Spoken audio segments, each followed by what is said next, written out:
हाँ तो स्टूडेंट्स, हम लोग ऑफ वाला केस पढ़ रहे थे, ठीक है। उसी का एक क्वेश्चन हम लगाने जा रहे हैं। देख लीजिए, पहले मैं क्वेश्चन आपको समझा देता हूँ कि क्या है। ए और बी दो पार्टनर्स हैं पहले, ठीक है, जो इस रेशियो में प्रॉफिट को डिवाइड कर रहे हैं 2:3 के रेशियो में। एक नया पार्टनर सी आता है, she is admitted and he takes 1/5 of a shares, यानी ए के हिस्से का वो 1/5 ले रहा है और बी के हिस्से से वो कितना ले रहा है 2/5, ठीक है ना। तो यहाँ पे ध्यान देने वाली बात है कि ऑफ वर्ड लगा हुआ है, यानी उसने जो सी का हिस्सा है वो डायरेक्टली नहीं बताया कि ए से वो कितना लेगा, बी से कितना लेगा। उसने घुमा के दे दिया हमको क्वेश्चन कि हम ए के हिस्से का 1/5 लेंगे और बी के हिस्से का 2/5 लेंगे। तो देखें कैसे इसको सॉल्व करना है। सबसे पहले तो ए, बी एंड सी, ठीक है, यही तीनों थे हमारे पास।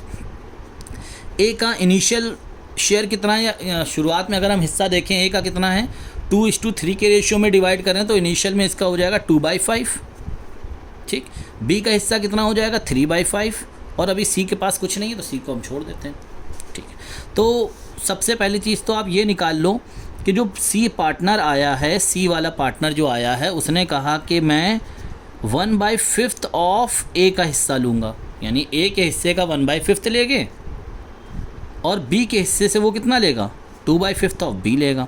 तो पहले हम एक काम करते हैं, यहाँ पे निकाल लेते हैं कि आखिर में सीधा सीधा वो कहना क्या चाह रहा है। तो ए का हिस्सा कितना है हमारे पास 2/5 है, ए का हिस्सा 2/5 है, 2/5 का 1/5, ए के हिस्से का 1/5 कितना हो जाएगा 2/25। क्लियर हो गई मेरी बात, ठीक है। तो ए के हिस्से से वो कितना ले रहा है 2/25 ले रहा है। इसी तरह से बी के हिस्से का ज़रा कैलकुलेट करो।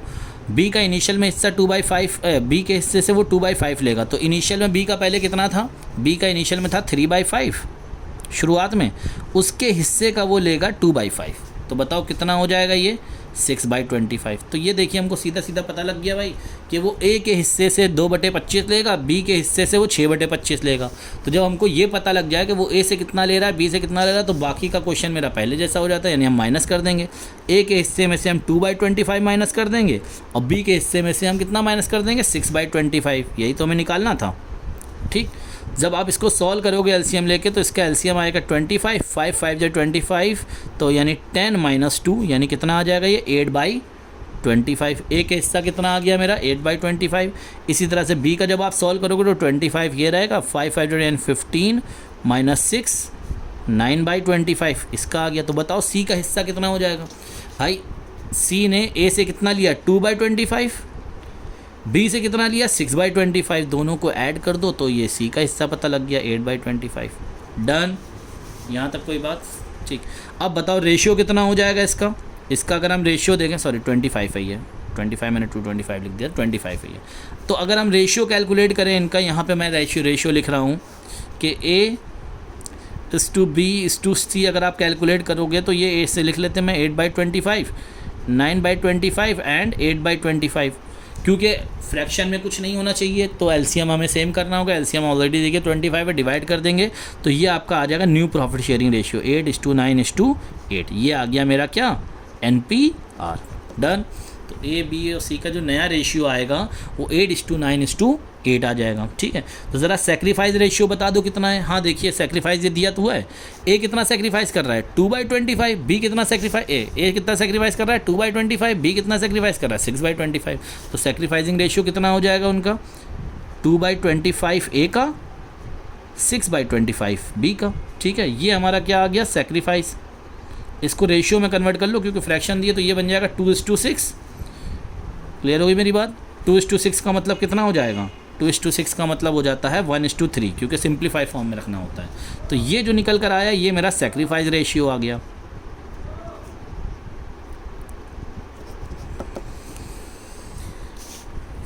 सेक्रीफाइस रेशियो क्लियर हो गया ये क्वेश्चन आप लोगों को। मैं एक बार फिर से समझा देता हूँ। यहाँ पे देखिए ऑफ वाला केस हम लोग पढ़ रहे थे, ठीक है। इसमें ए और बी दो पार्टनर्स हैं जो कि इस रेशियो में प्रॉफिट को शेयर कर रहे हैं। उन्होंने एक नया पार्टनर को एडमिट किया, सी को एडमिट किया, जो कि ए के हिस्से का 1/5 लेगा और बी के हिस्से का 2/5 लेगा। यानी उसने हमको डायरेक्ट शेयर नहीं बताया, उसने हमको ये कह दिया कि ए के हिस्से में से मैं 1/5 लूँगा और बी के हिस्से में से मैं 2/5 लूँगा, ठीक है। तो मैंने क्या करा, पहले ये कैलकुलेट कर लिया कि वो कितना हिस्सा वो चाह रहा है। तो ए का जो पुराना हिस्सा था वो मैंने लिखा 2/5, ये ए का पहले वाला हिस्सा था जो इनिशियल में था। तो ए के हिस्से का 2/5 का 1/5 ये लेगा, तो ये बना 2/25, 2/25। बी के हिस्से का वो 2/5 लेगा, तो बी का पहले हिस्से था 3/5, इसका 2/5 हमने निकाला तो 6/25 बन गया हमारा ये। जब हमको शेयर्स पता लग गया तो वो शेयर्स हमने माइनस कर दिए, हमारा न्यू शेयर निकल कर आ गया। जब न्यू शेयर निकल कर आ गया तो न्यू रेशियो निकल कर आ जाएगा। डन। तो ये था हमारा ऑफ वाला केस। अब हम लोग तीसरे वर्ड की बात करते हैं, जो तीसरा वाला वर्ड है जिसको हम लोग बोलते हैं एक निश्चित। तीसरा वर्ड है हमारा, सॉरी मैं ऊपर वाले ये चीज़ें हटा देता हूँ, 2 मिनट। तीसरा जो वर्ड है मेरा, वो थर्ड वाला जो वर्ड हम लोग को ध्यान देना है वो है सर्टेन। ठीक है, जिसका मतलब होता है एक निश्चित, एक निश्चित। जो सबसे पहले मैंने आपको एग्जांपल दिया था ना, जहाँ पे मैंने 50-50% ए का लिया था, ए और बी 50-50% शेयर कर रहे हैं और सी आता है 20% शेयर ले लेता है, तो वो जो केस था वो मैं सर्टेन वाला केस था, जो मैं आपको पहले ही बता चुका हूँ। ठीक है, जहाँ पे ए और बी पहले से पार्टनर्स थे और बी ने आया, उसने एक शेयर ले लिया। मैं वही एग्जांपल एक बार फिर से आपको रिवाइज़ करा देता हूँ कि सपोज़ करो ए और बी 2 पार्टनर्स हैं जो कि 50-50% शेयर कर रहे हैं प्रॉफिट को। ए 50% ले रहा है, बी 50% ले रहा है। एक नया पार्टनर सी एडमिट हुआ, शुरुआत में उसके पास कोई शेयर नहीं था, लेकिन जब वो आया तो उसने कहा मैं 20% शेयर दे दो भाई। तो ये आपने खुद बता दिया था कि अगर 20% इसको मिल गया तो ए और बी के पास कितना बचा रह गया, ए के पास 40% रह जाएगा और बी के पास कितना परसेंट रह जाएगा, 40%। तो ये क्वेश्चन मैं आपको बता चुका हूँ सर्टेन वाला। तो जब भी आपको ये पता लग जाए कि सी को एक फिक्स शेयर दिया जाना है, ठीक है, तो आप ये सी को जो हिस्सा देना है वो हटा दो। यानी सी को हमने 20% देना था, तो 100 में से हमने 20% माइनस करा तो कितना बचा, 80% बचा। अब 80% हम ए और बी में बांट देंगे, जो जिस रेशियो में पहले वो शेयर कर रहे थे उसी रेशियो में 80% को बांट देंगे। तो अगर देखा जाए पहले वो 50-50% शेयर कर रहे थे, तो इस वजह से 50-50% आया। जब 80% हमारे पास रह गया प्रॉफिट, तो 80% का 50-50% कितना हो जाएगा, 40% इनको मिलेगा, 40% इनको मिल जाएगा। ठीक है ना। यानी इस सर्टेन वाले क्वेश्चन को करने का सीधा सा तरीका ये है कि जितना सी को चाहिए है उतना आप प्रॉफिट सी को दे दो, और जो बचा हुआ प्रॉफिट है वो ए और बी में डिस्ट्रीब्यूट कर दो। जितना सी को चाहिए है उतना आप सी को दे दो, और जो बचा हुआ प्रॉफिट है वो ए और बी में क्या कर दो, डिस्ट्रीब्यूट कर दो। किस रेशियो में डिस्ट्रीब्यूट करोगे, जो उनका पुराना रेशियो है। क्लियर हो गई मेरी बात। इसको हम लोग बोलते हैं सर्टेन वाला केस। तो यहाँ पर न्यू प्रॉफिट शेयरिंग रेशियो ये देखिए 40%, 40%, 20%, ये ओल्ड रेशियो हो गया मेरा, ये न्यू रेशियो हो जाएगा हमारा। और सेक्रीफाइसिंग रेशियो ज़रा बता दो, इसका -10%, इसका -10% और इसका +20% हो जाएगा। क्लियर हो गई बात। ये हमारा सेक्रीफाइस कहलाएगा, सेक्रीफाइस रेशियो। ठीक है, तो ये केस हमारा सर्टेन वाला है, जहाँ पे आपको सी का जो शेयर है वो एग्जैक्ट बता देगा कि सी को इतना शेयर चाहिए। तो जब वो एग्जैक्ट वर्ड बता दे, यानी कहीं वो ऑफ का यूज़ नहीं कर रहा है, वो फ्रॉम का यूज़ नहीं कर रहा है, वो सिर्फ एक एग्जैक्ट वर्ड आपको बता दे, तो वहाँ पर आपको सिर्फ और सिर्फ ये करना है कि जितना भी शेयर है सी का वो सी को दे दो।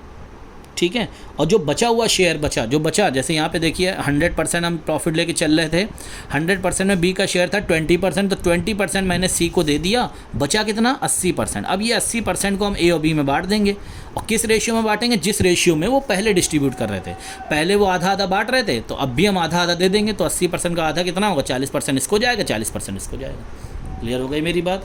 ये केस है हमारा सर्टेन वाला। इसका एक क्वेश्चन हम लोग नेक्स्ट वीडियो में करेंगे, जिससे कि इसको सर्टेन वाला केस और अच्छे से क्लियर हो जाएगा आप लोगों को। Thank you.